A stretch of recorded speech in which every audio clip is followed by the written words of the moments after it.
केरल में कालड़ी नाम का गांव है। गांव का नाम कोच्चिन के बहुत नजदीक है। कोच्चिन जाओगे तो कालड़ी गांव आप दर्शन कर सकते हो। वहां पर एक बालक का जन्म हुआ। बालक का नाम माँ आर्यांबा। माँ का नाम क्या? आर्यांबा। पिता का नाम है शिव गुरु। क्या? शिव गुरु। हाँ, माता पिता दोनों ने बच्चा नहीं होने के कारण कठिन तपस्या की। आपका बच्चा तपस्या करके जन्म लिया है कि शारीरिक आनंद में जन्म लिया है, ये दोनों में अगर विचार करके देखोगे, जो भोग से प्रकट हुआ होगा वो भोगी होगा बेटा, और जो तप से प्रकट हुआ वो योगी होगा बेटा। जय जय गुरुदेव। बहुत तपस्या की तो सपने में शंकर आए। शंकर आके हंस के ऐसे किए, उसी दिन माताजी गर्भिणी हो गई। समय निकलता गया, एक सुंदर बालक का जन्म हुआ। अब ये बालक जन्म लिया ना, तब से एक ही सोचता है कि जन्म का लक्ष्य क्या है। आपने कभी सोचा? आपको ये लगता है कि धन मिल जाए, बंगला मिल जाए, गाड़ी मिल जाए, पैसा मिल जाए। आपने कभी सोचा कि मेरा जन्म किस लिए हुआ है, उसका प्रयोजन क्या है? कभी सोचा आपने? हाँ, तो फिर किस लिए जन्मे हो? ये जो नहीं सोचते हैं ना, वो है कुत्ते, गद्दे, सुअर। इनको वो सोचने की बुद्धि भगवान ने नहीं दी। और हमको बुद्धि देके भी अगर हम नहीं सोचते हैं तो हम कौन है महाराज? पशु तुल्य है कि नहीं? तो मनुष्य जन्म मिला है तो यही सोचना है। मनुष्य जन्म अनमोल रे, मिट्टी में मत गोल रे। अब जो मिला है फिर न मिलेगा, कभी नहीं, कभी नहीं, कभी नहीं रे। मनुष्य जन्म अनमोल रे, मिट्टी में मत गोल रे। अब जो मिला है फिर न मिलेगा, कभी नहीं, कभी नहीं, कभी नहीं रे।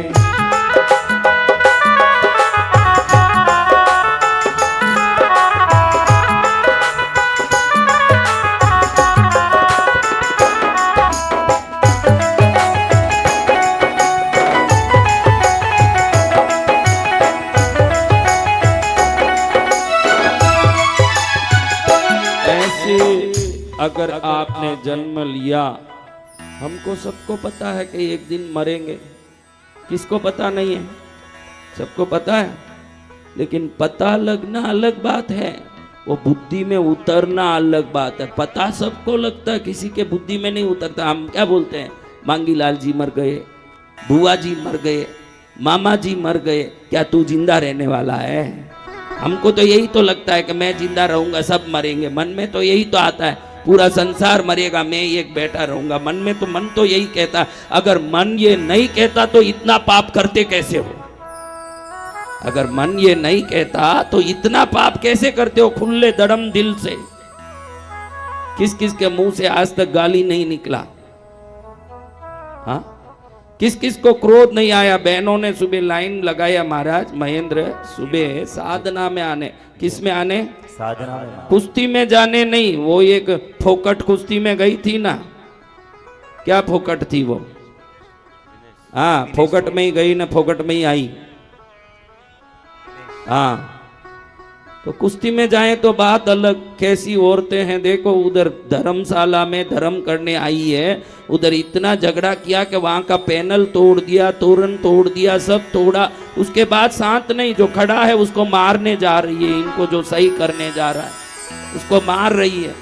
इस चक्कर में क्या हुआ, पौन घंटा उसको रोकना पड़ा सब, क्योंकि उनका ही साधना नुकसान हुआ। ये एक मछली के पीछे पूरा तालाब बिगड़ता है। हाँ, पौन घंटा इनका साधना आज रोकना पड़ा, बाहर ही खड़े रहो। मैंने अंदर आके शिव पूजा करा, फिर 1 घंटा उसमें 1.5 घंटा लगता। बाद इधर आके देखो तो कोई है ही नहीं। मैं पूछा क्या हुआ, फिर मालूम पड़ा कि मैं विनेश फोकट आ गई है यहाँ। कौन आ गई? विनेश फोकट। हाँ, विनेश फोकट आई के नहीं, कोई फोकट नहीं आ गई है यहाँ। हाँ हाँ, ईश्वर के घर में आए ना, भजन बाद में करें, जब कभी भी करें, पूजा करें न करें, पहले मैं ईश्वर के घर में हूं, ये डर आ गया तो सब आशीर्वाद मिल जाएगा। जय जय गुरुदेव। ये डर आ गया कि मैं भगवान के घर में हूं या भगवान मुझे देख रहे हैं, कहीं भगवान से श्राप लेके ना जाऊं, ये डर का भी बता दूं। कल कार्यक्रम खत्म होने के बाद, परसों भी कई लोग कार्यक्रम खत्म होने के बाद भी 6-6 दिन तक पड़े रहते हैं, ट्रेन नहीं मिलता, हम भी रखते हैं, 6 दिन पहले ही आ जाते हैं। सावधानी रखना, उधर हवन कुंड में जाके कोई भस्म में हाथ लगाओ गए तो मैं भस्म कर दूंगा तुम लोगों को। कोई भी हवन कुंड में हाथ नहीं डालेगा, अभी कह देता हूं कि फोगट में पड़ा, तेरे लिए फोगट नहीं पड़ा। वो भस्म ईश्वर का धरोहर है। धर्मशास्त्र कहता है कि 24 दिन पहले उसमें हाथ नहीं डालना चाहिए। और इधर हवन खत्म हुआ न बटिंडा में, रात में ही सब भस्म खा ली। उनको पता नहीं कि शास्त्र में 24 दिन तक हवन के राग का स्पर्श वर्जित है। हाँ, ऐसे हाथ डाल के ले जाएंगे उनका तो भंडादार हो जाएगा। सावधान रहना, कोई हवन कुंड में हाथ मत डालना। अंतिम दिन जब जाओगे यहाँ से, ढेर सारा आशीर्वाद लेके जाना अपने संस्कार से। जय जय गुरुदेव। अपने सद्गुणों से इतनी कृपा लेके जाना। कुछ तो इस तीर्थ के बारे में समझ आ ही गया होगा, बताने की जरूरत नहीं है। एक दाल भी देखोगे तो पूरा घड़ा पका के नहीं मालूम पड़ जाता है। कुछ तो समझ आ गया होगा कि ये तीर्थ कैसा है। पूरा भूमंडल घूमा हुआ हूं मैं, कम नहीं घूमा हुआ हूं। कृष्णगिरी जैसा एक तीर्थ मैंने देखा नहीं है। जय जय गुरुदेव। पूरा भूमंडल घूम लिया। तो ऐसे तीर्थों में आते हो, बड़े विनम्र रहो। ये तो बेचारे नौकर हैं, लाइन में लगवाना, व्यवस्था करना, ये उनका काम है।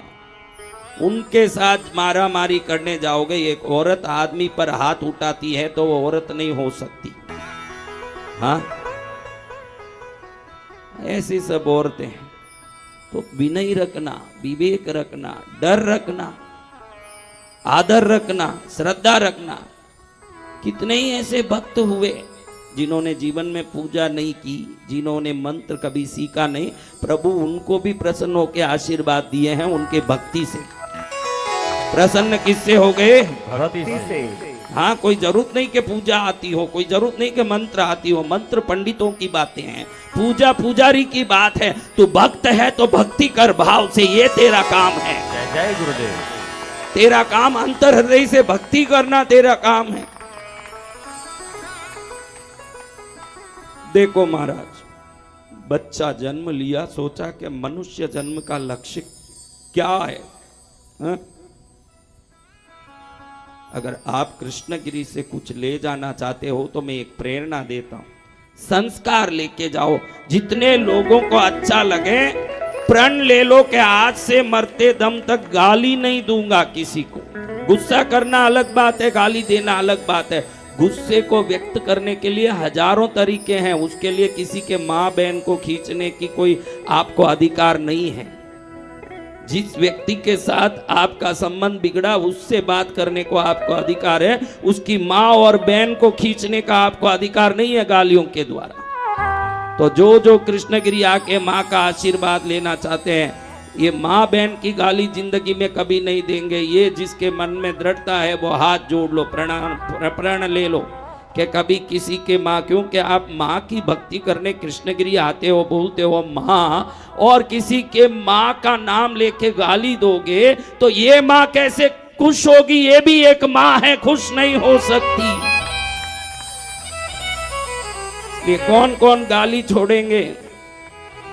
हाथ जोड़ो, बोलो हम जीवन भर माँ बहन के नाम से गाली नहीं देंगे।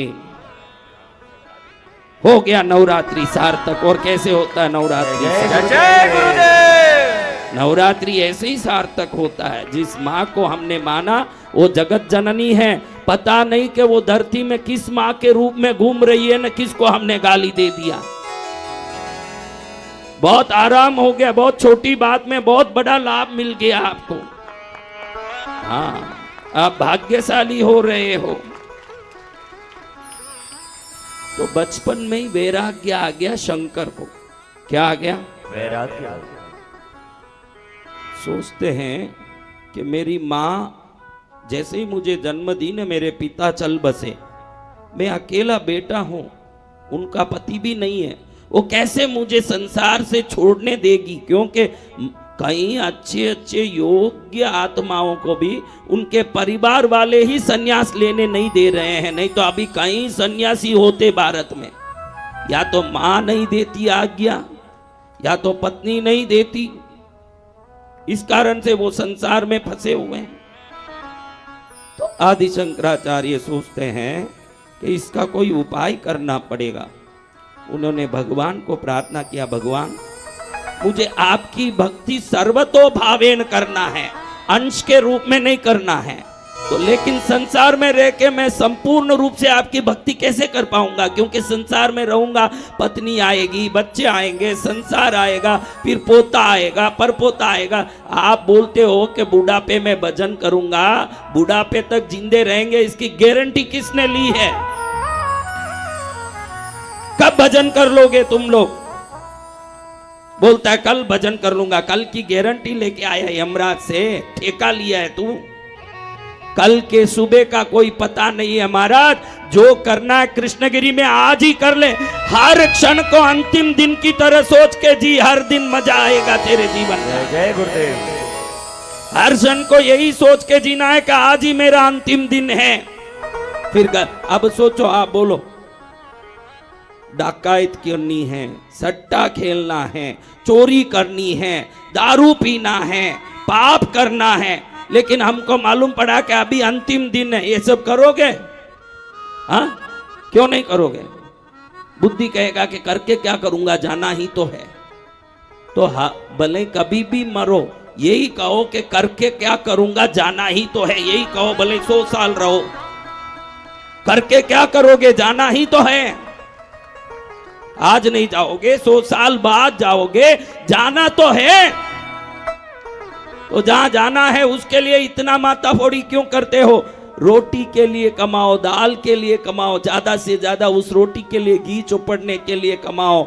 ईश्वर का भजन बाकी समय करते रहो। कम से कम दुनिया भर की माताफोड़ी करके सब छोड़ के जाने का पाप तो नहीं बनेगा हमारे जीवन में। जय जय गुरुदेव। जीवन सुधर जाएगा हमारा। थोड़ा भी समय मिले, कृष्णगिरी आके भजन करो 5 दिन 7 दिन। कोई जरूरी नहीं कि नवरात्रि आए। पागल हो, इसका क्या नवरात्रि होता है? 365 दिन भी इसके लिए दिवाली है, रोज है। ये रोज की देवी है, इसके लिए रोज भजन है। वो तो हमने माना कि नवरात्रि में बहुत खुश होती है। इसने बोला कि मैं नवरात्रि में ही खुश होती हूँ। जब जब कोई भक्त भक्ति से भक्ति करता है और हर क्षण वो 365 दिन खुश होती है। जय गुरुदेव। उसके खुशी के लिए कोई नवरात्रि बनाया जाता है? हाँ? देखो मेरे प्यारे बच्चों, ज्यादा तिकड़मबाजी छोड़ दो, सरल रहो। कैसे रहना? सरल रहना। हाँ, दूसरों को देख के सीखो मत कि वो ऐसे कर रहा है, ऐसा कर रहा है। दुनिया भाड़ में जा रही है, ध्यान रखना। तुम भाड़ में जाने जन्मे नहीं हो। क्यों? इसलिए बोल रहा हूं, तुम कृष्णगिरी आए हो, इसी से मालूम पड़ता है कि तुम भाड़ में पड़ने वाले नहीं हो। जय गुरुदेव। तुम्हारा कोई अच्छा गति लिखा है जब माँ के शरण में आए हो।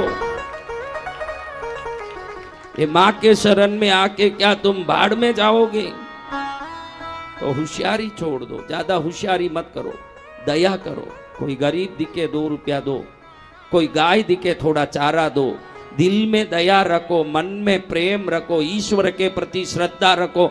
दया, प्रेम और श्रद्धा ये आ गया, समृद्धि सुख तो अपने आप आएगी। जय जय गुरुदेव। एक सेठ को मालूम पड़ गया, सपने में एक देवी आके बोल रही है, सेठ मैं जाने वाली हूँ। क्या बोल रही है? मैं जाने वाली हूँ। इसको मालूम पड़ गया कि मेरे पास कौन सी देवी है। सेठों के पास एक ही देवी है। कौन सी देवी है? लक्ष्मी। सेठ को मालूम पड़ गया लक्ष्मी बोल रही है कि मैं जाने वाली हूँ। अब लक्ष्मी चले जाएगी तो मैं काहे का सेठ? मैं तो दरिद्र राम हो जाऊंगा, दरिद्र नारायण हो जाऊंगा। सेठ बड़े चिंता में पड़ गया। सेठ रोटी भी भावे नहीं। आपको कोई बोल दे कल सुबह आपका घर छीना जाएगा, कपड़े छीने जाएंगे, धन छीना जाएगा, रोटी आनंद से उतरेगा गले में? नहीं भगवान। हाँ हाँ, इसीलिए जनक महाराजा को विदेह राजा कहते थे। देह होते हुए भी देह का भान नहीं रहता, विदेह रहते। मकान है लेकिन मेरा नहीं, महल है लेकिन मेरा नहीं, समृद्धि है मेरा नहीं, खजाना है मेरा नहीं, होते हुए भी जो मेरा नहीं है सोचेगा, वो जाते हुए रोएगा नहीं, ये गारंटी की बात। अब देखो, सेठ को सपना आया, बड़ा उदास हुआ, बहू ने रोटी दी, हाँ? गरम रोटी, घी लगी हुई, ताजी ग्वारफली की सब्जी। कौन सी? ग्वारफली की। बेसन की घट्टे की सब्जी, सेठों के घर यही बनते हैं। हाँ, खड़ी खड़ी खट्टे की सब्जी, ग्वारफली की सब्जी, गरम घी की नरम रोटी। ध्यान रखो, जब खुश रहोगे ना, सूखी रोटी भी अमृत की तरह लगेगा, और जब दुखी रहोगे नरम रोटी पत्थर की तरह लगेगा। दुखी रहोगे तो कुछ भी असर करने वाला नहीं संसार में। सेठ बोल रहा, भूख नहीं बींदनी, बींदनी भूख नहीं है। क्या हुआ पिताजी? हाँ, कुछ नहीं, भाता नहीं। अबे घर वालों को क्यों बोल के परेशान करें अभी से, सेठ सोच रहा है। लेकिन कोई होते हैं जो कांटे को निकालने की ताकत रखते हैं, हर एक नहीं। आप और कुछ कर सको या ना कर सको, आपके घर में कोई बुजुर्ग हो, उनको कोई चिंता हो, उस चिंता को मिटाने का अगर कोई उपाय कर लिए, 1000 गायों को घास डालने का पुण्य घर में ही मिलेगा। हाँ, घर के लोग दुखी हो ना, आप गायों को घास डालो न, गंगा में नहाने जाओ न, दुनिया की पूजा करो न, पहले अपने घर में जो बुजुर्ग हैं उनकी सेवा में लगिए। वो तो वृद्धाश्रम में पड़े सड़ रहे हैं न ये। अले संकेश, फोन कर, मानकचंद जी को फोन कर, क्या कर रहे हैं? बुला जल्दी, थोड़ा काम है धाम में। मानकचंद जी, संकेश बोल रहा हूं, गुरुदेव ने आपको याद किया है। गुरुदेव को कहना परसों पहुंच जाऊंगा, मैं अभी विश्वनाथ के दर्शन में आया हुआ हूं, काशी। गुरुदेव मानकचंद जी बोल रहे हैं कि विश्वनाथ के दर्शन में आए हैं काशी। अच्छा, वो मानकचंद जी जो अपने माँ बाप को वृद्धाश्रम में डाला है और विश्वनाथ का दर्शन कर रहा है। विश्वनाथ के दर्शन की भी जरूरत नहीं है, तेरा जन्म दिए हुए नाथ को संभाल ले, सब नाथ खुश हो जाएंगे। हाँ, अपने नाथ ही जगन्नाथ हैं। हाँ, घर वाले रोते रहे न, दुनिया की सेवा करने जाओ, कृष्णगिरी आने की भी जरूरत नहीं। जिस दिन अपने माँ बाप परिवार के बुजुर्गों को खुश रखोगे, पद्मावती आएगी आपको मिलने के, भाई ले मैं रिवार्ड देती हूँ तेरे को। जय जय गुरुदेव। क्या देगी? रिवार्ड। हाँ, माँ बाप को खुश रखने की कोशिश करो। बहू बड़ी समझदार थी, बहू ने अपने ससुर को पूछा, पप्पा आपके चेहरे में उदासी जरूर है, कुछ तो परेशानी है, बताओ मेरे को, मैं आपकी बेटी नहीं हूं क्या? ये भी ध्यान रखने जैसा है। जो बहू को बेटी की तरह रखेंगे और बेटी अपने सास ससुर को माता पिता की तरह देखेगी, उस घर में गहने कपड़े चीजों की कोई जरूरत ही नहीं, प्रेम ही श्रृंगार बन जाएगा। उस घर में प्रेम ही श्रृंगार है, बाकी सब श्रृंगार होके भी अगर घर के रिश्तों में कमी है तो सभी श्रृंगार बाहर है और कुछ नहीं। श्रृंगार क्या है? बाहर है। हाँ, बहुत सोच के आसपास देखते हुए सेठ जी कहते हैं, बेटा मेरे बाबू को मत बता देना, तेरे को बता रहा हूं, तू समझदार है इसलिए बता रहा हूं। रात में देवी प्रकट हुई और देवी को देखते ही समझ गया कि लक्ष्मी है, क्योंकि उसके सिर पर श्वेत हाथी अभिषेक करा रहे थे उसका। वह हाथ में कनक कुंभ, हेम कुंभ, स्वर्ण कुंभ लेके बैठी थी और सोने का घड़ा लेके धन बरसाने वाली तो महालक्ष्मी है। और हम तो सेठ लोग दिवाली में उसी की पूजा करते हैं। और आ गई दिवाली, कितने दिन में आएगी? 31 तारीख को तो दिवाली है। आज तारीख कितनी है? 11। 20 दिन नहीं, 19 दिन, 20 दिन जो भी पकड़ो, मैं आपको अग्रिम दिवाली की बधाई दे देता हूँ। पहले गुरुदेव, हर काम समय पर कर लेना चाहिए जिससे कल्याण हो जाए। अरे वो बाद में करना, वो खड़ेंगे तो रखेंगे नहीं फिर। अभी तो ये ध्यान रख। सेठ जी कहते हैं कि देवी आके कह रही है सेठ मैं जाने वाली हूं। क्या कह रही है? मैं जाने वाली हूँ। अगर लक्ष्मी चली गई तो हमारा क्या होगा? हाँ, फिर हम कैसे रहेंगे? नगर सेठ का ये पद, लोगों में सम्मान, यश, कीर्ति, मर्यादा, मान सब जाएगा बहू। वही सोच के बड़ा चिंता में पड़ गया, जिंदा ही प्राण निकल गया मेरा। बहू कहती है इतनी सी बात पिताजी, इसमें आप चिंता करते हो? लक्ष्मी ने बोला मैं जा रही हूं तो क्या धन नहीं जाएगा ना? उसकी चिंता तो कोई अज्ञानी करता पिताजी, आप जैसे ज्ञानी आत्मा को नहीं करना चाहिए। आप लक्ष्मी को एक बात बोल दीजिए, मैं जैसे बोलती हूं वैसे बोल दीजिए। सुन के पिता चिंता में पड़े ससुर जी और कहते ठीक है सोचते हैं। उसी दिन लक्ष्मी फिर सपने में आई, आके कहती है सेठ मैंने बोला ना मैं जा रही हूं। बहू ने सिखा दिया था बात। सपने में सेठ जी बोल रहे हैं देवी को, देवी आप जाना, कोई मना नहीं है, आपका धन हमको चाहिए ही नहीं, लेकिन हमारे दिल में दान धर्म की दया बनी रहे, ये आशीर्वाद देके ही आपको जाना पड़ेगा। हाँ, क्या आशीर्वाद देके जाना पड़ेगा?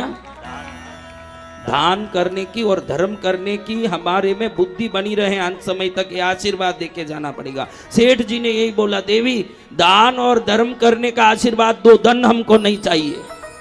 देवी का मुंह पीला पड़ गया। देवी लक्ष्मी है ही पीली, वो पीली पड़ी तो कैसी पीली पड़ी होगी? एकदम पीली पड़ के बोलती है सेठ तुमने तो सांकली से मेरे को बांध दिया, क्योंकि शास्त्र कहता है जहां दान और धर्म है वहां से लक्ष्मी कभी बाहर नहीं जा सकती, वहां से कभी निकल नहीं सकती लक्ष्मी। तुमने बोल दिया मुझे धन नहीं चाहिए, मुझे दान और धर्म चाहिए, मैं धन की देवी हूं, ऐसे दुनिया सोचती है। दुनिया को मालूम नहीं है कि जहां दान और धर्म है वहां मैं स्थिर लक्ष्मी हूं, जहां पाप है मैं चलती लक्ष्मी हूं। थोड़े दिन के लिए दिखूंगी, बाद में बर्बाद कर दूंगी उनको जो पापी हैं। और जहां दान और धर्म है वहां मैं सदा के लिए स्थिर हूं। और जो कृष्णगिरी में भक्ति करते हैं उनके लिए तो मैं 7 जन्मों के लिए सदा स्थिर होती हूं। जय गुरुदेव। उनके 7 जन्मों का मंगल कर देती हूं मैं। तो सेठ मैं अपना फैसला बदला रही हूं। तुमने दान धर्म का आशीर्वाद मांगा, इस आशीर्वाद के बाद मैं निकल नहीं सकती। जहां दान और धर्म होता है वहां लक्ष्मी सदा के लिए स्थिर होती है, इसलिए मैं तेरे घर में ही सदा रहूंगी। अब समझ लो लक्ष्मी किधर रहती है। हाँ, और हम दांत से पकड़ के पैसे को बैठे हुए हैं, कहीं मुंह खोलूं तो गिर जाए। हाँ, गुलाब जामुन खाने भी जब मुंह खोले, रसमलाई खाने दाम में, तब इस हाथ से नोट पकड़ के इस हाथ से गुलाब जामुन खाए, कहीं नीचे न पड़ जाए। ध्यान रखना, किसी गरीब को देख के दया करोगे तो गरीब को देख के दया नहीं कर रहे हो, अगले जन्म में गरीब नहीं बनने की तैयारी कर रहे हो, आप समृद्ध बनने की तैयारी कर रहे हो। हाँ, किसी गाय को देख के घास डाल रहे हो तो अगले जन्म में पशु जन्म लेने से आप बच रहे हो, ये ध्यान रखना। दया धर्म का मूल है। क्या है? मूल है। क्या मूल है? दया। दया धर्म का मूल है। तो ध्यान रखना, दया ही कल्याण करेगा। तो ये बच्चा शंकर सोचे कि भाई मुझे तो सन्यासी बन के भगवान में ही लीन होना है। मेरी माँ तो छोड़ेगी नहीं, क्योंकि पति है नहीं, दूसरे बच्चे हैं नहीं, मैं अकेला हूं। पति भी नहीं हो, दूसरे बच्चे भी नहीं हो, वो माँ क्या अपने इकलौते बेटे को संत बनने देगी? तो इन्होंने भगवान को प्रार्थना किया, भगवान कुछ करो कि मुझे संत पना मिल जाए, मुझे सन्यासी पना मिल जाए। कई लोग बोलते हैं मुझे अरबोपति बना दो, मुझे करोड़पति बना दो, लेकिन उनको पता नहीं है वो करोड़पति भी जिनके चरण में झुकते हैं, वो संत पना मिलना कितना कठिन और कितना दुर्लभ काम है। वो संत बनना कितना दुर्लभ है। संसार तो बहुत करोड़पतियों से भरा है, बहुत संतों से भरा है क्या? करोड़पति ज्यादा है कि संत ज्यादा है? करोड़ करोड़ तो जो मुश्किल से मिलता है वो पद दुर्लभ है कि बहुत सारे पड़े हैं वो पद दुर्लभ है? मुश्किल से मिलने वाला। हाँ, मुश्किल से तो ईश्वर का भजन करने का पद ही मुश्किल से मिलता है। अब बच्चे ने ये सोचा कि कैसे भी मुझे भगवान का बनना है। एक दिन नहाने गए, माँ साथ में जाके नहलाती थी, 8 वर्ष के थे। अब माँ साथ में गई है, नहला रही है, इतने में एक मगरमच्छ ने आके शंकर के पैर को पकड़ लिया। अब देखो मगरमच्छ का पकड़ कैसे होता है महाराज? हाँ, पकड़े तो छोड़ेगा नहीं छोड़ेगा, वो वस्तु जाएगा। आपको एक सच्ची घटना बताऊं, आप सुनो कि इस संसार में कौन किसका है।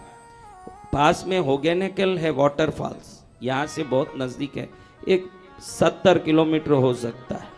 हाँ, 70 किलोमीटर दूर में होगेनेकल फॉल्स है, जहाँ धर्मेंद्र का आर पार पिक्चर का शूटिंग हुआ था। आर और पार पिक्चर हुआ ना, उसका शूटिंग होगेनेकल फॉल्स में ही हुआ। पुराना पिक्चर है आर पार। हाँ, सबसे फेमस वाटरफॉल्स है।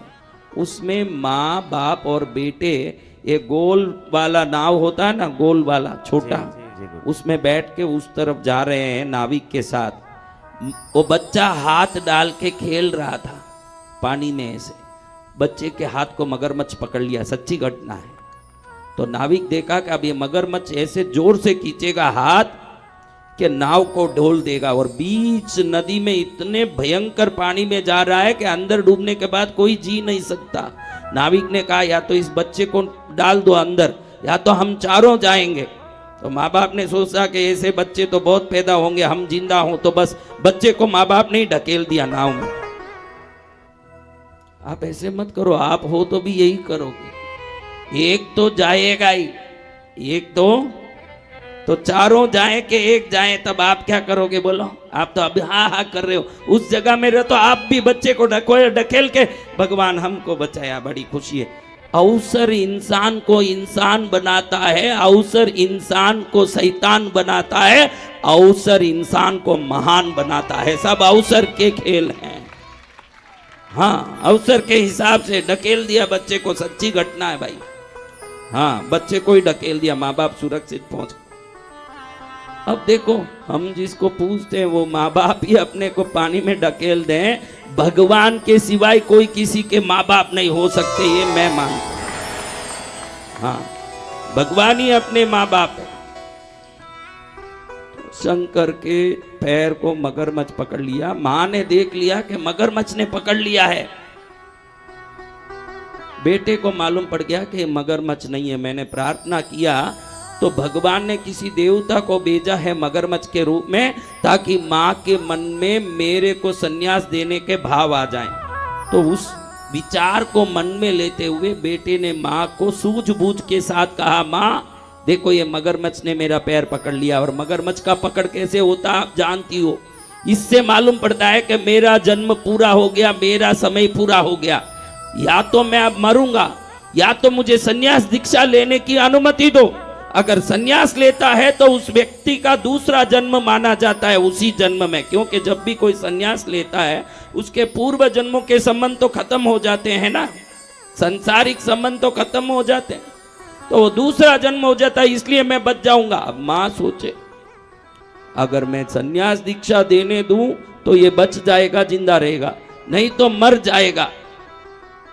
सन्यासी बन के भी कहीं जिंदा तो रहेगा, ये ज्यादा अच्छा है कि मर जाए अच्छा है? मारा ओम जी बोलिए, सही है ना? तो क्या करना चाहिए बोलिए? हाँ, हम सब ये मान रहे हैं कि कम से कम व्यक्ति किसी भी हालत में जिंदा रहे। माँ ने विकट परिस्थिति देखा, यहाँ विशाल मगरमच्छ ऐसे मुंह फाड़ के पकड़ा हुआ है पैर को कि वो जब खींचे तो पूरा ही आदमी अंदर चले जाए। तो माँ ने आंख में आंसू निकालते हुए कहा, बेटा तू एक ही बेटा है मेरा, तू जैसे ही जन्मा न मेरे पति यानी तेरे पिता चले गए। मैंने सोचा ये बड़ा होगा तो कुछ कमा के लाएगा, मेरा ध्यान देगा, मेरे लाड करेगा, इसके सहारे मैं जीऊंगी जैसे पेड़ के सहारे बेल जीता है।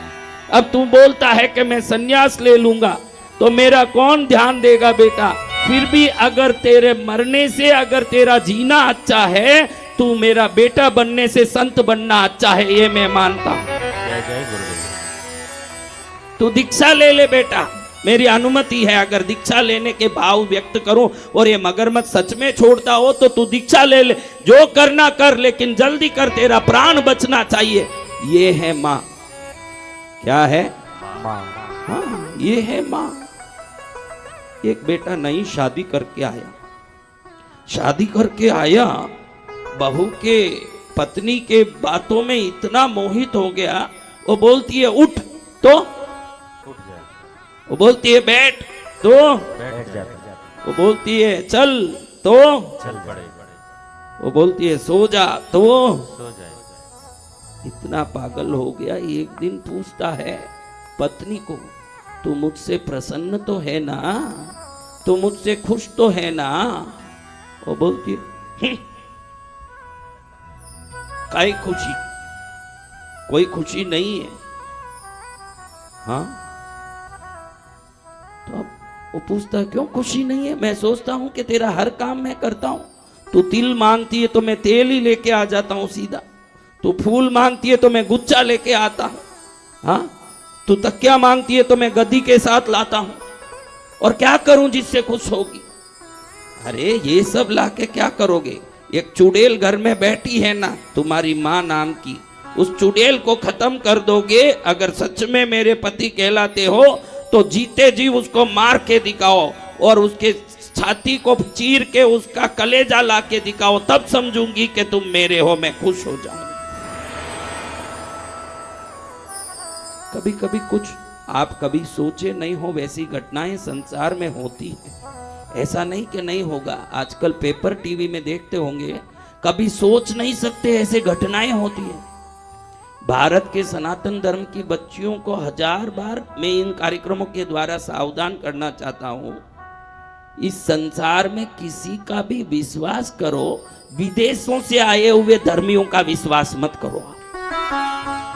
किसी का भी विश्वास करो, विश्वास करने में कोई मना नहीं है, नहीं तो आपके शरीर के 56 टुकड़े फ्रिज में मिलेंगे, ये गारंटी है। आपके शरीर के खंड खंड मिलेंगे, क्योंकि उन लोगों के कसाई जीवन में उनको मनुष्य शरीर और पशु शरीर में ज्यादा फर्क नहीं दिखता। मनुष्य को मनुष्य वही मानेगा जो पशु को पशु मानता है। वो पशु को ही आहार मानता है तो मनुष्य को वो मनुष्य नहीं मान सकता। इसलिए हर एक बच्ची को मैं कहता हूं कि कोई सिर फिरी हो करके अपने इश्क और प्यार के चक्करों में पड़ के अपने माँ बाप का तो नाम कलंकित करोगे ही, जीवन भी हाथ घुमा के बैठोगी, वो नहीं होना चाहिए। और माँ बापों को भी प्रणाम करके प्रार्थना करूंगा, जब बच्चे जन्म लेने से ही बच्ची की शादी के लिए गहने इकट्ठे करने वालों को मैंने देखा है। बच्ची अभी जन्मी है, उसके लिए LIC में पॉलिसी डालते हैं, उसके लिए फिक्सेड डिपॉजिट करते हैं। अरे भाई वो 25-20 साल के बाद शादी होगी। नहीं महाराज, हमारी हैसियत नहीं है, हमको अभी से तैयार होना पड़ेगा। चांदी इकट्ठा कर रहे हैं, सोना इकट्ठा कर रहे हैं, पैसा इकट्ठा कर रहे हैं, डिपॉजिट कर रहे हैं। मैं हाथ जोड़ के कहूँगा उन माँ बाप को, ये सब नहीं भी करो तो चलेगा, उसके लिए गहना इकट्ठा करो, पैसा इकट्ठा करो, उसको देने के लिए समृद्धि इकट्ठा करो। उसको क्या क्या देना ये जन्म लेते ही सोच के इतनी चिंता करते हो। ये नहीं दो तो चले, पहले संस्कार दो अपनी बच्ची को। जय जय गुरुदेव। अगर वो होगा तो वो कहीं भी तिर जाएगी ना, वो नहीं है तो वो किसी काम की नहीं रहेगी। देना हो तो संस्कार दो, बाकी चीजें तुम क्या दोगे? अगर तुम भी दोगे, तुम्हारा जमई का दुर्भाग्य होगा तो दिया हुआ खाली करेगा, सौभाग्य वाली जमई होगा तो आप नहीं भी दोगे तो उसको रानी की तरह रखेगा। धन से बेटी नहीं होती, धन से बेटियों का जीवन नहीं होता, गुण से होता है बेटियों का जीवन। तो महाराज माँ ने कहा कि अगर तुझे संत पने में ही जीवन मिलता है तो मैं तो आज्ञा देती हूँ। जैसे ही बोला, वो देव था मगरमच्छ, मनुष्य तो था ही नहीं। जैसे ही बोला आया हुआ काम पूरा हुआ, मगरमच्छ गायब। क्या अच्छे से खड़े हो गए, माँ आंख में पानी निकाले कि मेरा बेटा जीवित है, मेरा बेटा जीवित है, मेरा बेटा जीवित है। अब याद आया कि अरे ये तो संत बन जाएगा। मैंने आज्ञा दे दी, बेटे को यही तो चाहिए था, माँ से आज्ञा। बहुत खुशी खुशी नाचे। देखो आप लोग शादियों में नाचते हो कि नहीं, बोलो सच्ची बात। जी जी। नाचते हो, फंक्शनों में नाचते हो। कोई दुर्लभ करोड़ में एक भाग्यशाली होगा, मुझे संतपना मिल रहा है इसलिए नाचता होगा। संसार में तो बहुत नाच कूद करते हैं दुनिया के लोग। मैं आज संत बनूंगा ये सोच के अगर कोई नाच रहा है, उसका मनुष्य जन्म सफल हो गया। बच्चे ने दीक्षा लेने की भाव जगाई, दीक्षा लिया। दीक्षा लिए हुए ये 8 साल के बच्चे ही आदि शंकराचार्य हुए, कालड़ी के केरला के आदि शंकराचार्य। अब ये छोटे ही थे, 8 वर्ष के ही थे, नए नए मुंडाए हुए सन्यासी थे, दंडी सन्यासी, परिव्राजक आचार्य। अब घूम रहे थे तो एक दिन बहुत उनको लगा कि भिक्षा लेनी है, तो एक घर के सामने जाके खड़े हुए। वो घर का वीडियो मैंने थॉट योगा में डाला। मैं केरला गया इसी के लिए, कालड़ी के शंकराचार्य जहाँ जन्मे, वो जन्म स्थान के साथ अभी जो घटना बोल रहा हूँ, जहाँ लक्ष्मी ने सोने के आंवले की बरसात की, वो आंवले जिस जगह पर सोने के बरसे थे, उस घर का भी मैंने पूरा शूटिंग करके मेरे साथ ही वीडियो डाला है थॉट योगा में। आप देखते ही नहीं हो तो क्या करें। आपको तो वो वीडियो चाहिए जिसमें एक रात में 10,000 करोड़ कैसे आ सकता है, वो वीडियो चाहिए जिसमें गाड़ी बंगला 24 घंटे में कैसे आ सकता है, संस्कार कैसे आ सकता है। ये वीडियो थॉट योगा में बहुत है, उसको देखने की कोशिश करिए। अच्छी बातें बहुत है, चलते नहीं है ना। मैं बहुत अच्छी बात बोलूं, कौन सुनने वाला है। अभी बोल दूं कि ये उपाय करो, देखो 48 दिन में आपका सब काम सिद्ध। वो उपाय बताओ ना महाराज, हम तो कुछ भी करें, हमको ये उपाय बता दीजिए। हाँ, अब देखिए जिस घर के सामने खड़े हुए ना, वो एक ब्राह्मणी का घर था। उस घर का ब्राह्मण खुद ही बड़ा यूं गांव गांव से भिक्षा लेके खाने वाला उंजवृत्ति ब्राह्मण था। उस ब्राह्मण के घर में जब ये खड़े हुए, ब्राह्मण कहीं गया हुआ था। ब्राह्मण और ब्राह्मणी अन्न नहीं होने के कारण 3 दिन से भूखे। कितने दिन से? 3 दिन से। 3 दिन से अन्न मुंह में नहीं डाला, खाली पानी पी रहे हैं, क्योंकि सामने कृष्णा नदी जा रही है। अब कृष्णा नदी होने से पानी तो मिल रहा है, भोजन नहीं मिल रहा है। अब इधर जाके वो 8 वर्ष के बालक भवती भिक्षाम देहि, संत को देखो तो उनके ज्ञान को नहीं देखना, मैं घड़ी घड़ी बोल रहा हूं ना, उनके तेज को देखना। अगर उनको देख के तेजस्वी लगे तो चरित्रवान हो तो ही तेज होगा, नहीं तो वो वीर्य और ओज निकल गया, तेज होगा नहीं। तेजस्वी दिख रहे हैं तो चरित्रवान हैं। ऐसे तेजस्वी 8 वर्ष के बालक को देख के ब्राह्मणी दंग रह गई। सूर्य देव मनुष्य रूप लेके आ गया हो ऐसा तेज, चंद्रदेव शीतलता लेके आ गए हो ऐसे शीतलता, भगवान राम बालक बन के आ गए हो ऐसा आदर्श, अर्जुन आए हो ऐसे वीरता, सब कुछ बालक में दिख रहा है। बालक को देख के माता ब्राह्मणी सोचती है कि साक्षात शंकर शंकराचार्य बन के आए हैं। बड़े प्रसन्न होके ब्राह्मणी सोचती है कि मेरे घर पर आके भवती भिक्षाम देहि बोल रहे हैं, मैं खुद ही 3 दिन से भूखी हूं। अगर घर में कुछ होता तो मैं खा नहीं लेती, अब मैं ही भूखी हूं तो इसका अर्थ क्या है? घर में कुछ नहीं है, अब घर में कुछ नहीं, मैं क्या करूं? लेकिन इनको देख के तो मेरे मन में ममता उमड़ रही है ना, मेरी मन की ममता छोड़ नहीं रही है ना, मैं क्या करूं? दौड़ रही है इधर उधर। ऊपर देखा तो एक मटकी लटक रही थी। बहुत पहले कभी कहीं वृक्षों के नीचे पड़ा हुआ एक आंवला स्वतः ही जो गिर गया, वो लेके आ गए थे। वो कुछ खाया होगा, एक पड़ा रह गया। वो अब बहुत दिन होने के कारण पक के उसमें से फूलन भी निकलने लग रहा है।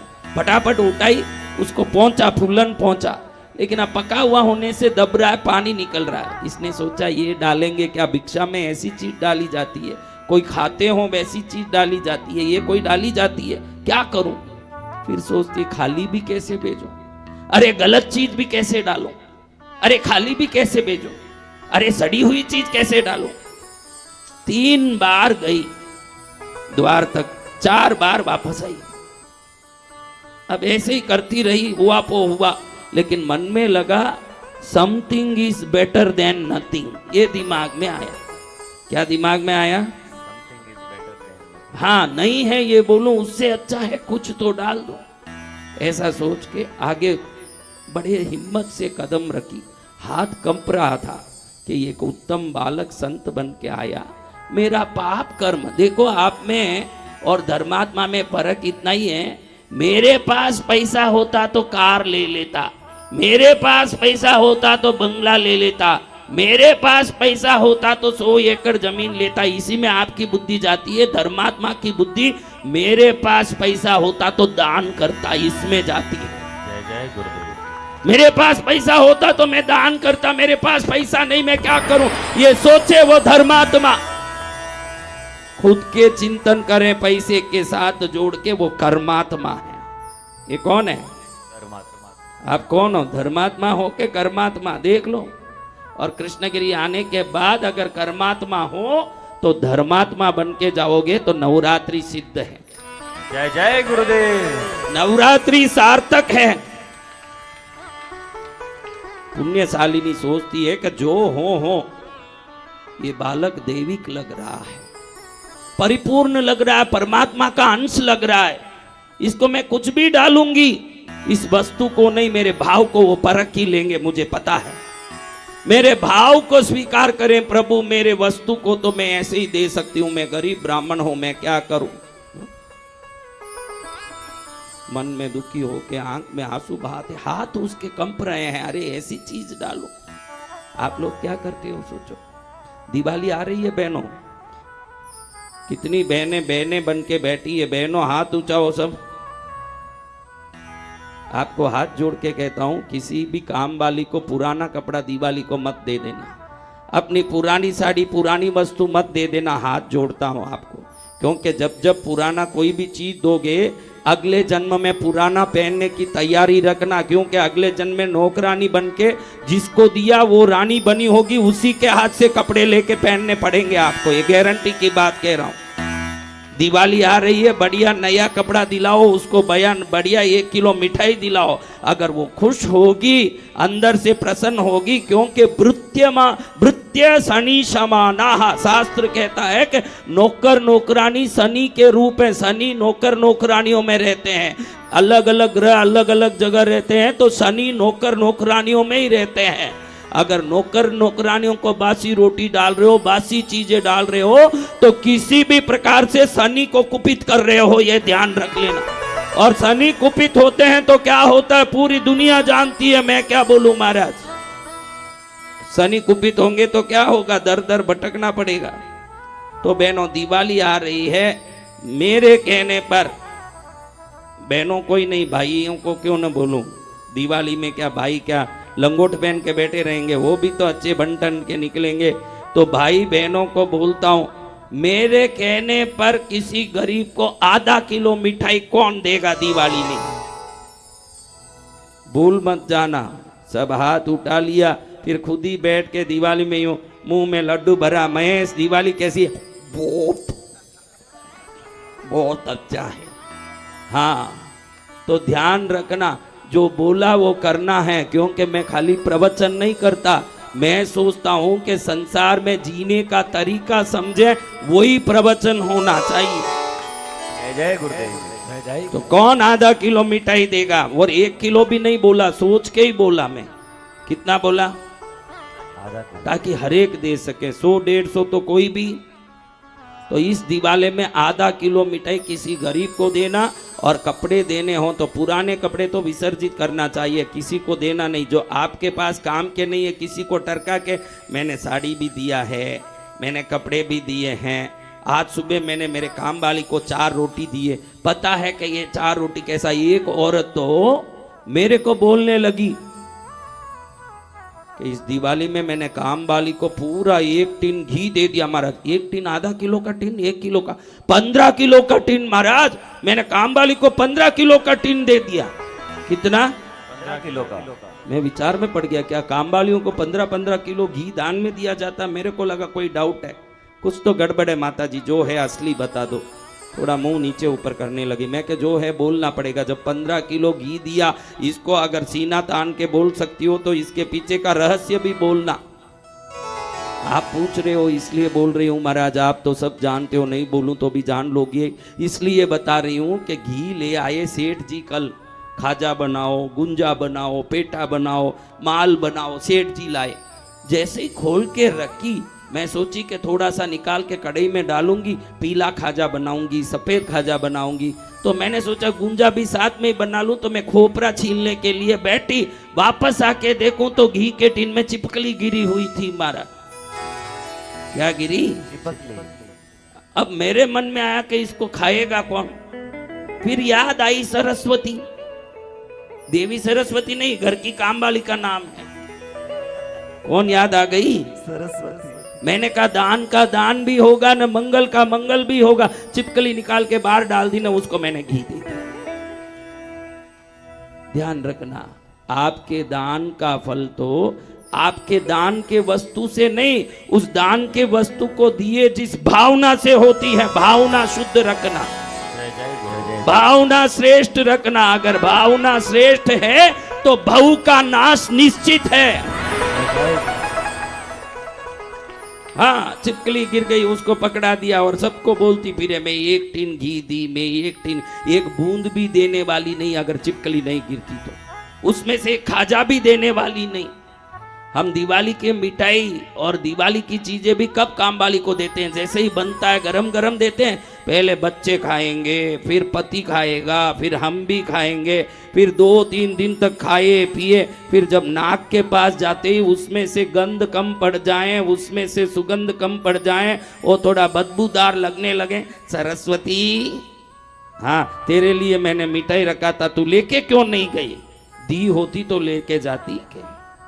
हाँ, वो बोले दी होती तो तू लेके नहीं जाती है, भूल जाती है। ये ले, जिस दिन दिया जब तक तो मिठाई का रंग भी बदला, न सुगंध भी बदला, न रूप भी बदला, न गुण भी बदला, स्वाद भी बदला, तो तेरा भी तो भाव बदला तो पुण्य भी बदलेगा। ध्यान रखना।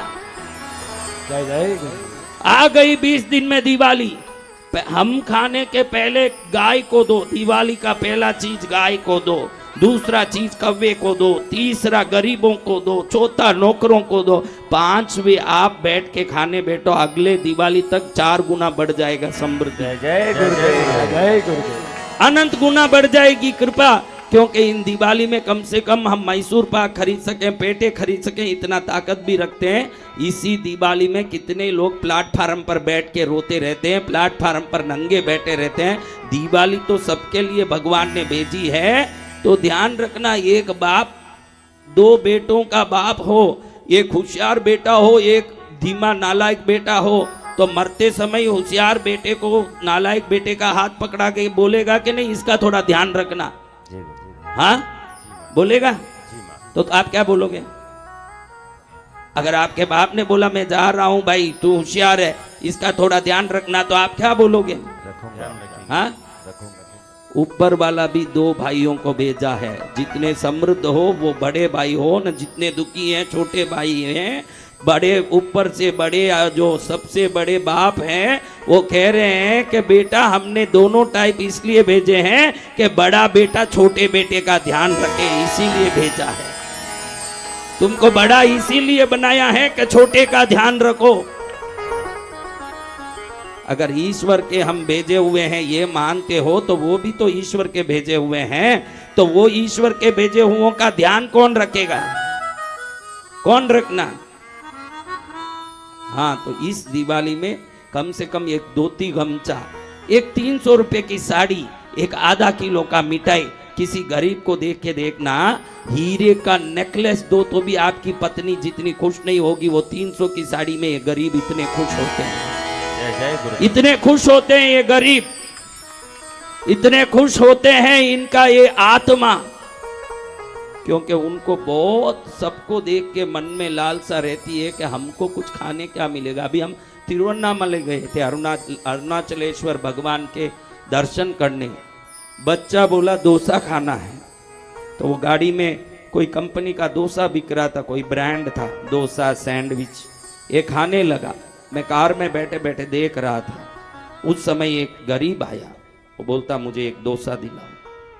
मैंने हकीकत में महसूस किया, मैंने इसको बोला उसको दिला दे एक डोसा, तो उसने भी पैसा देके एक प्लेट लेके वो खाने लगा।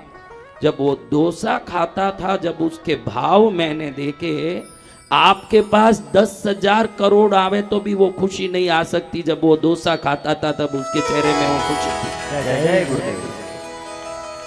आप ध्यान रखना, पराये दुखियों के चेहरे में जो खुशी देखते हो, ईश्वर ही हंस रहा है उस रूप में, ये ध्यान रखना। कौन हंस रहा है? ईश्वर। हाँ, प्रभु ही हंस रहा है उस रूप में। अगर हर घट में भगवान भी विराजित है, हर घट में भगवान ही विराजित है, तो उसमें भगवान ही विराजित है। पहले इन भगवानों को प्रसन्न करना सीखो, फिर फोटो वाले भगवान को प्रसन्न करना। जिंदे भगवान तो भूखे मर रहे हैं, न मूर्तियों को प्रसन्न करोगे मूर्खों। आ गई दिवाली, पहले जिंदे चलते फिरते भगवान को खुश करो। जय जय गुरुदेव। कल्याण होगा जीवन में। कौन कौन आधा किलो मिठाई दिला? सच में हम सभी सदगुरु भगवान। पक्का? भूल गए तो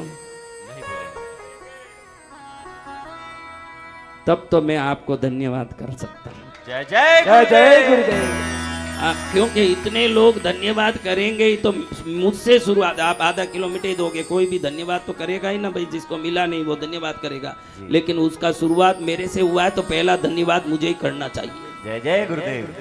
उसका शुरुआत तो मेरे से ही हो रहा है ना, कि इतने हजारों लोग किसी गरीब को खिलाएंगे। मेरा प्रवचन सार्थक हो गया, मेरा कहना सार्थक हो गया, मेरा पंडाल सार्थक हो गया, सब कुछ सार्थक है। हम देखो इतने आलीशान पंडाल में ऐसे इतने कपड़े, कितने हजार लोगों के लंगोट बन सकते हैं, सोचिए। गिनो आप, ये तारे गिन सकते हो, कृष्णगिरी का डेकोरेशन नहीं गिन पाओगे। कितने कपड़े देखो, एक एक लंगोट जैसे ही दिखा मेरे को, जैसे ही देखा, जैसी भावना वैसे दिखे।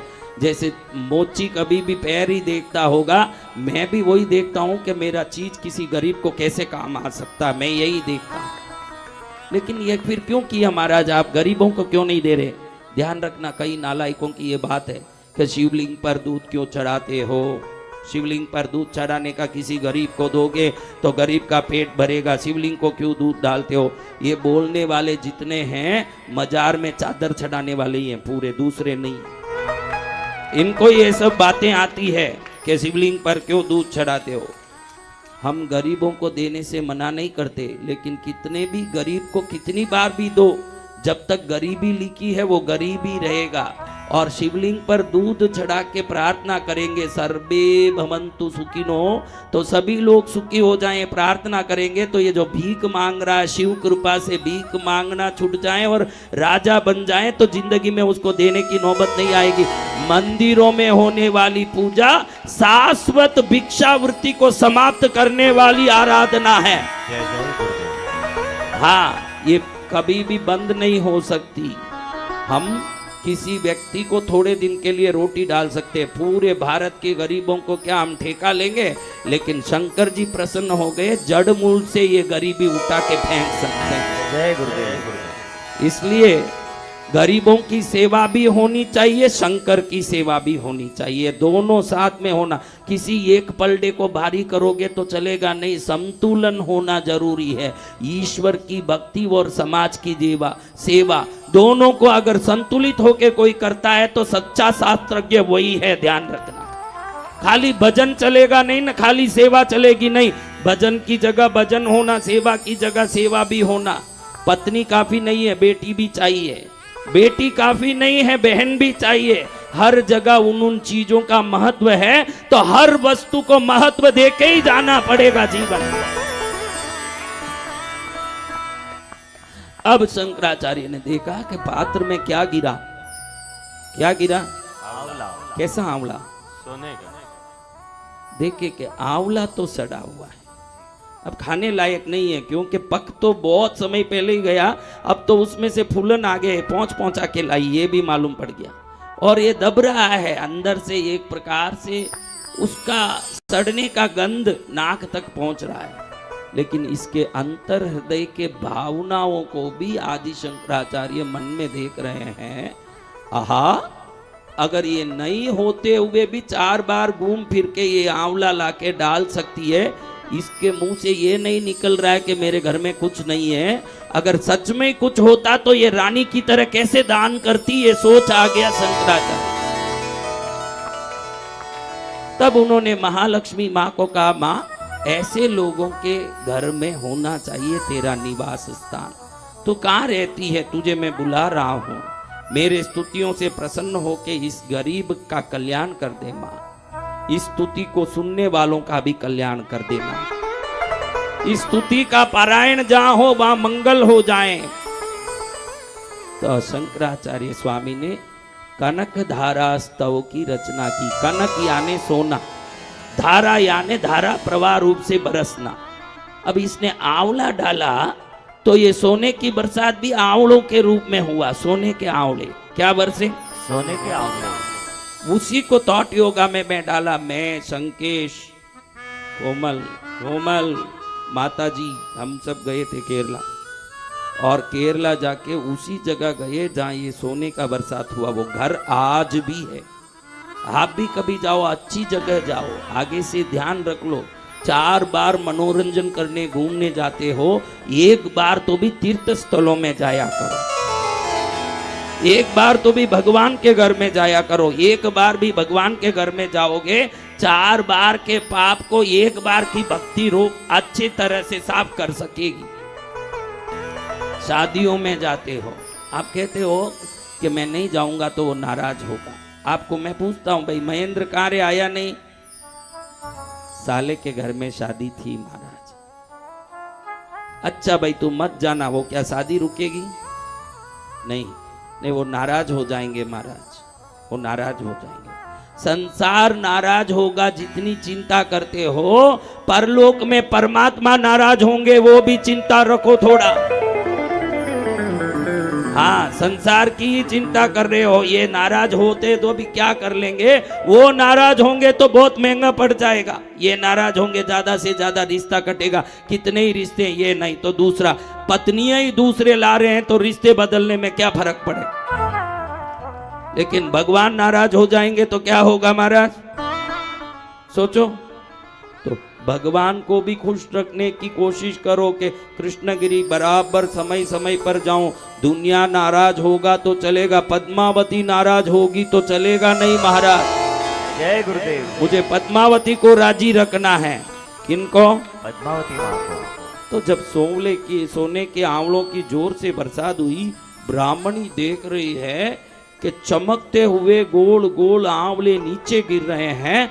आकाश में महालक्ष्मी खड़ी खड़ी हंस रही है, आशीर्वाद दे रही है कि भक्तों, अगर तुम में शक्ति नहीं हो तो संतों के चरण में रहना। जब वो भक्ति से तुम्हारे लिए प्रार्थना करेंगे, तुम्हारी अयोग्यता से भी ऊपर उनकी योग्यता तुम्हारा कल्याण कर देगा।